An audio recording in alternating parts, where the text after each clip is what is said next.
Hello everyone and welcome back to NovaLogos Audio English. In our last chapter, we talked about the joy of finding a treasure, but today we look at the danger of keeping that treasure only for ourselves. We are exploring the parable of the Rich Man and Lazarus. This is a stark and haunting story. It takes us from the dining halls of a wealthy man to the gates where a poor man suffers, and finally, to the afterlife where their positions are completely reversed. It teaches us that our choices today have eternal consequences, and that seeing someone's need is the first step of discipleship. Let's explore the language of contrast, accountability, and the chasm we create or cross.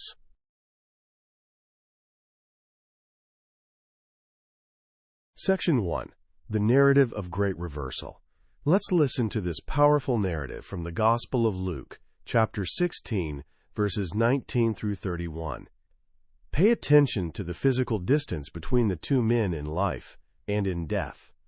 There was a rich man who dressed in purple garments and fine linen, and dined sumptuously each day. And lying at his door was a poor man named Lazarus, covered with sores, who would gladly have eaten his fill of the scraps that fell from the rich man's table. Dogs even used to come and lick his sores. When the poor man died, he was carried away by angels to the bosom of Abraham. The rich man also died and was buried, and from the netherworld, where he was in torment, he raised his eyes and saw Abraham far off and Lazarus at his side. And he cried out, "Father Abraham, have pity on me. Send Lazarus to dip the tip of his finger in water and cool my tongue, for I am suffering torment in these flames." Abraham replied, "My child, remember that you received what was good during your lifetime, while Lazarus likewise received what was bad. But now he is comforted here, whereas you are tormented. Moreover, between us and you a great chasm is established."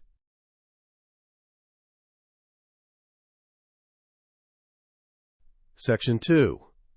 Vocabulary Deep Dive. Contrast and consequence. The strength of this parable lies in its vivid, contrasting vocabulary.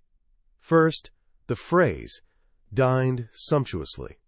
Sumptuous describes something splendid, expensive, and lavish.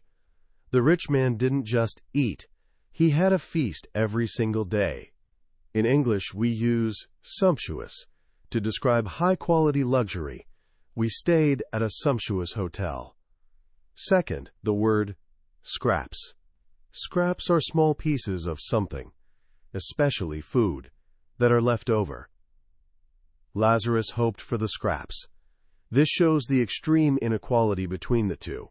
In a spiritual sense, are we giving our scraps to God and others, or are we giving our best? Third, the term bosom of Abraham. In Catholic and Jewish tradition, this represents a place of comfort and peace for the righteous after death. It is the opposite of the boyer, netherworld. Fourth, the word torment.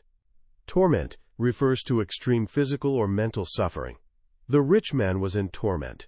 Notice that his sin wasn't that he beat Lazarus, but that he was indifferent to him.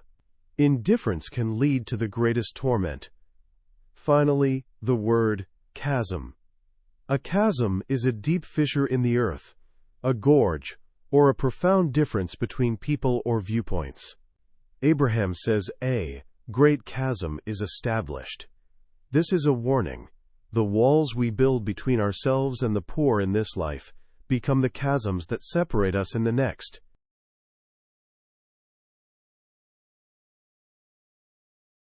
Section 3. Symbolic Wisdom. The sin of not seeing this parable offers a deep look at the responsibilities of those who have found the treasure, the named and the nameless. Interestingly, the poor man has a name, Lazarus, meaning God helps, but the rich man is nameless. In God's eyes, identity is not found in wealth, but in our relationship with Him and our suffering. The gate as a boundary. The door or gate was the only thing between the rich man's feast and Lazarus's hunger. The rich man passed that gate every day, but chose not to see the man lying there. Sin is often not what we do, but what we fail to do. The finality of choice, the great chasm, represents the idea that there is a limit to our time for conversion. We must cross the boundaries of selfishness now, while we are still on this side of eternity.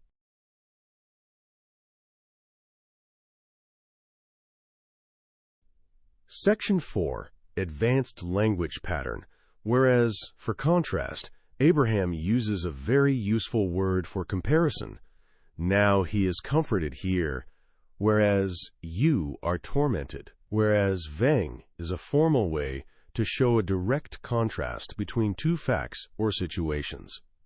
He spent all his money on luxury, whereas his brother saved for the future. In the past, I struggled with English, whereas now I can speak with confidence. Some people seek only wealth, whereas others seek wisdom and peace. Using whereas helps you build complex, balanced sentences that highlight a sharp difference.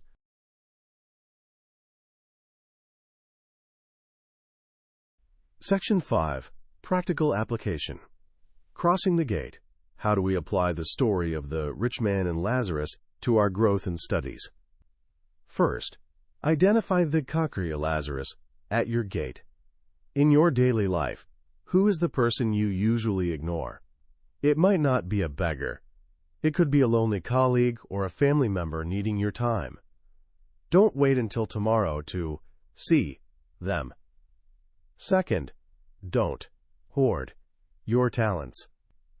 If you have the gift of English or any other skill, don't keep it only for your own comfort or status. To hoard means to collect and hide something away. Instead, share your knowledge. Use your language to bridge the gap between people. Third, cross the chasm today. Don't let your comfort create a wall between you and reality. Challenge yourself to step out of your purple garments of safety and engage with the needs of the world. In your studies, help a fellow learner who is struggling. By helping them, you fill the chasm before it becomes permanent. Consolidation and review, deepening your understanding. Let's review the key phrases that remind us of our eternal responsibility. Dined sumptuously.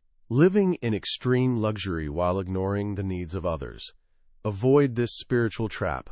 Lying at his door. The opportunity for mercy that is right in front of us. We don't need to go far to find someone to help. The bosom of Abraham. The place of ultimate comfort and reward for those who suffered or served with humility. In torment. The result of a life lived only for oneself. It's a call to change our direction while we have time. A great chasm is established. The permanent separation created by a lifetime of indifference. Gladly have eaten his fill of the scraps. A heartbreaking description of extreme need. It reminds us to be grateful for what we have, and generous with our abundance. He raised his eyes.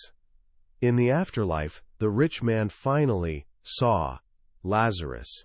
The goal of this life is to raise our eyes and see others now. Now he is comforted, whereas you are tormented. The great reversal. In the kingdom of heaven, the first shall be last, and the last shall be first.